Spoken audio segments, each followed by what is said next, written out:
ఆయన కథ చెప్పాలి. ఆయన ఇలాంటి శిక్షలు అనేటువంటివన్నీ కూడా చెప్పాలి. పరిణామంలో పడేటువంటి దాంట్లో గొడవ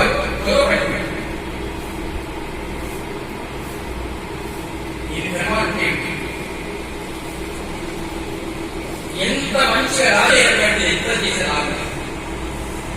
హరినామ విషేయుక్తాభ్యం సువర్ణాంబోజహంసావళి సురుచి ప్రాణికమైన మానస సంస్కృతిన వెలుగొందు శ్రీహరినామ తుకిలేని కావ్యం విచిత్రార్చితం వై శ్రీకరమైయుంగదయో కాపోద్బోధగారాకృతిం సర్వమౌఢమైనటువంటి బంగారు మనసులతో ఉండబడేటువంటి కురిపించేటువంటి నాయన. హరినామశక్తి లేకపోతే నువ్వు ఇంత గొప్పగా విధించినటువంటిదైనా కానీ అది కాకులు మోగినటువంటి యొక్క ఆ మహర్షి ఈశ్వరతత్వాన్ని దాన్ని ఆ ఈశ్వరుని విధించినప్పుడు సైకి చేశాడు. నవ్వుతున్నాడు. ఈశ్వరుడు ఇక్కడ చేసినప్పుడు నువ్వు సైకి చేసుకుంటావా అని చెప్పి ఆ భృగు మహర్షి యొక్క గడ్డాలు దేశాలు దిగిపడేశాడు. దేవతలకు అందరికీ కలుగుతున్నారు. ఈశ్వరుడు వెంటనే పెట్టి ఆ యొక్క దేవతలు వెంటనే పెట్టి ఆ యజ్ఞాన్ని యాగం చేసి భగ్నం చేసి మూత్ర విసర్జన చేసి ఆ మంటేటువంటి అమృతాన్ని ప్రవేశం. అలాగే అక్కడ ఉండబడి సరస్వతి చేసి ఆమె దగ్గరికి వెళ్ళాడమ్మా తల్లి దగ్గరికి వెళ్ళాడని అంతేగాని ఒక విషయం అన్నాడు. ఈశ్వరుడు ఇద్దరు చేస్తున్నప్పుడు నువ్వు ఇలా వినామనుకుంటున్నావా తల్లి ఆయన ఎవరనుకున్నావు? ఏమే దీనికి ధర్మమే ఆయన సామాన్యంగా ఎంత ప్రయత్నించినా కానీ ఆ వేళ తిరగడం లేదు. బలి పశువులు ఏ విధంగా భరిస్తారో ఆ యొక్క దక్ష ప్రజాపతి యొక్క మెడను బలవంతంగా వచ్చేసి కట్టెలతో విరిచి ఆ కట్టెలతో ఒకసారి బడిపెట్టి కట్టెలతో విడిచిపడేశాడు. బలవంతంగా ఆ మెడను తీసి యజ్ఞవాణి పడేశాడు.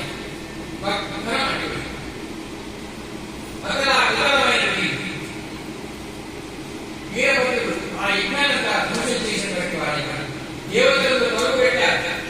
ఆహాకారాలు చేస్తున్నారు. ఆ సమయంలో మణివంతుడు భృగు మహర్షిని పట్టుకొని వీరభద్రుడు దక్షిణని పట్టుకున్నారు. చాందే పూషమనబడే నందీశ్వరుడు చాందే పూషుడు అనేటువంటి వారిని నందీశ్వరుడు పట్టుకున్నారు. భగవాని శివుడిని బంధించారు. శివుని చూసినటువంటి భృగు మహర్షి నిమిషాలను ఉరడించారు వీరభద్రుడు. అలాగే శివుడు శపించినప్పుడు శివుడు శపించమని చెప్పి ఉత్సాహపడుతూ కనుగోలు ఎగరవేసినటువంటి ఒక గౌరవ పడే శివుని యొక్క దంతాన్ని పీకివేశాడు. శివుని శపిస్తున్నటువంటి యొక్క ఆ సమయంలో మళ్ళీ పిలుస్తున్నటువంటి ఒక పూజాలు పడేటువంటి వారి యొక్క దంతాలు కూడా ఉదయించినటువంటి వారి ఒక కట్టు దక్షుని కట్టు నరకానికి ప్రయత్నం చేశారు. చివరిగా దాన్ని పరిపశువులాగా వడిపెట్టి ఆ యొక్క శిరస్సును తీసుకుని శివగణాలన్నీ కూడా వీరతో ఒక్కసారి యజ్ఞవాడిని ధ్వంసం చేసినటువంటి వారు వెళ్ళినటువంటి వారి దేవతలందరూ కూడా ప్రపంచం దగ్గర నిలబెట్టినారు. ఒకరి కాళ్ళు కానీ ఒకరి చేతులు కానీ ముక్కుపోయింది, ఒకరి చెవులు పోయినాయి. రకరకాలైన శిక్షణతో ఆ యొక్క దేవతలను బ్రహ్మదేవుడి దగ్గరికి నిలబెట్టున్నారు. ఒక్కనాడైనా ఎవరైనా కానీ ఆ శివుని గురించి కూడకు అన్నారు. అయినా శివుని సొంతం ఎక్కువ విధాలు. శివుని నిద్ర చేస్తున్నటువంటి వాడు ఎవరైతే ఉంటాడో నాగరి పోయి వారి పోయాలి ధర్మశాస్త్రం. శివుని యొక్క నిద్రటువంటి వీరు అనేకమైన మాలిన్యమైన హృదయంగా మారిపోయారు. అనేకమైనటువంటి కాపాడుతుంది. శివుని విధానం దేవత ఆయన పర్వాలేదు నా బిడ్డలండి ఎక్కడికి ఈశ్వరుడు దగ్గరికి వెళ్తాడు. అమ్మో ఈశ్వరుడు వీరభద్రుడే చేశాడంటే మళ్ళీ ఈశ్వరుడు దగ్గరికి వెళ్తే ఆయన మూడో కలిసి మేము అందరం కూడా మాకు పడిపోతాం. పైకి ఆయన క్షీణమైన కోపంతో ఈశ్వరుడు ఉంటాడు. ఈశ్వరుడు ఆ కోపంగా ఉంటాడండి అన్నాడు. ఆ దేవతలందరూ పట్టుకొని వెంటనే బ్రహ్మదేవుడి దగ్గరికి వెళ్ళారు. పరమశివుని నిలయమైన కైలాసానికి వెళ్ళి అక్కడ అలకానది అనబడే నదిని దాటి వెళ్ళారు. ఇంపురుషులని సంచరించేటువంటి అన్నిగా అనబడేటువంటి వనాన్ని చేస్తున్నారు.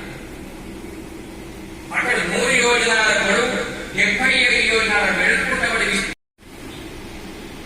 దాని మూలంలో కూర్చున్నటువంటి రుద్రుడితో నారద మహర్షి సంభాషిస్తున్నాడు. ఆ సమయంలో దక్షిణమూర్తి రూపంలో యోని బీజాలైనటువంటి ఒక శక్తి ఒక నిర్వికార బ్రహ్మవ్యక్తి నీవు విశ్వనాథ సకాల నిరాకార అనబడేటువంటి రూపాలతో ఉంటా ఉంటుంది. అందుకే ఈశ్వరుడికి 2 అవతారాలు సాకారంగా ఉంటారు. అంటే మామూలు ఆరాలు వేసుకుని వెళ్తే ధరించి రూపంగా కనిపిస్తారు. నిరాకారుడే ఉంటారు.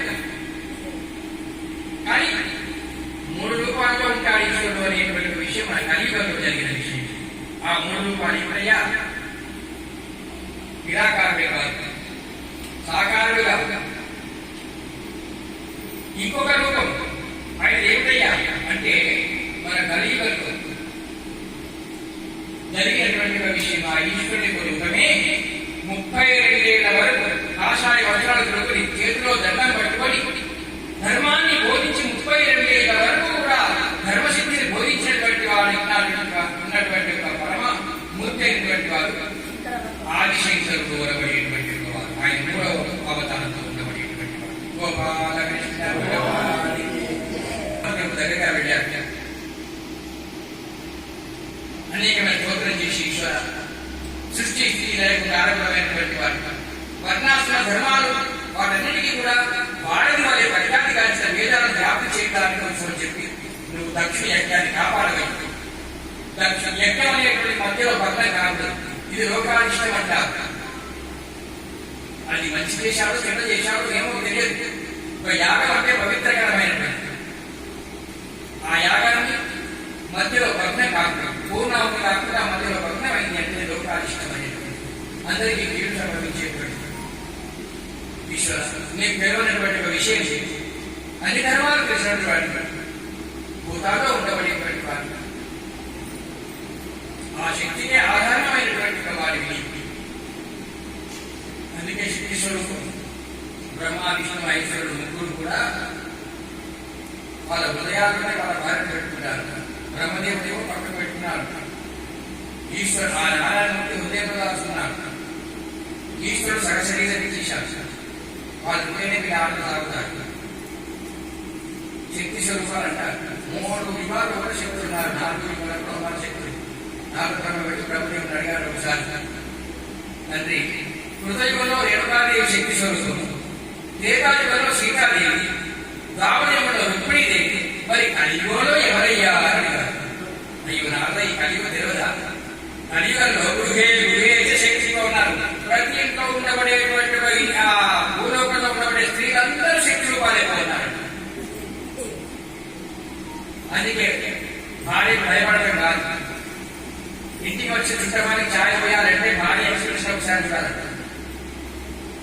ఎందుకంటే అది భయం కాదు, అది ఒక గొప్ప బాంధవ్యమైనటువంటి ఒక. ఎందుకంటే అందులో ఏమిటి బంధం, ఇంట్లో ఏమిటో లేదో ఆయన తెలియదు.